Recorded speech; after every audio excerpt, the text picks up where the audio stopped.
আরে তাড়াতাড়ি করতে হবে, লোকটা ঘুম থেকে ওঠার আগে ওর মাছগুলো নিয়ে পলাইতে হবে।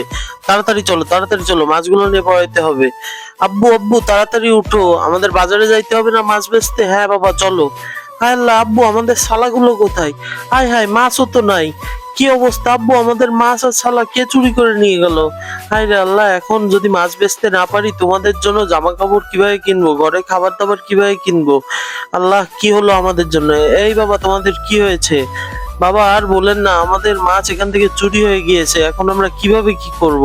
তুমি কোনো চিন্তা করো না, তুমি আবার মাছ নিয়ে আসো, ওটা নিয়ে বাজারে বিক্রি করতে যাও, দেখো তোমার অনেক ভালো হবে। কিন্তু কিভাবে করবো, আমাদের তো সব চুরি হয়ে গেছে। তুমি আল্লাহর প্রতি ভরসা রাখো এবং আবার মাছ ধরে আসো। চলো বাবা, যাই দেখি আল্লাহ আমাদের জন্য কি রাখছে। চলো তাড়াতাড়ি বাসায় যাই। বাবা বাবা, জামা কাপড় কিনে আনছো? হ্যাঁ আনবো বাবা, আরো একটু মাছ বেচে নি, চলো আমরা সবাই মিলে আগে মাছ ধরি। ওয়াও, দেখো কত বড় একটা মাছ ধরেছি। বাবা দেখো মাছের মুখের মধ্যে কি? আরে এটা তো সোনার চেন। যাক, আল্লাহ মেহেরবান তো বান্দা পেহেলবান। আল্লাহ আমাদের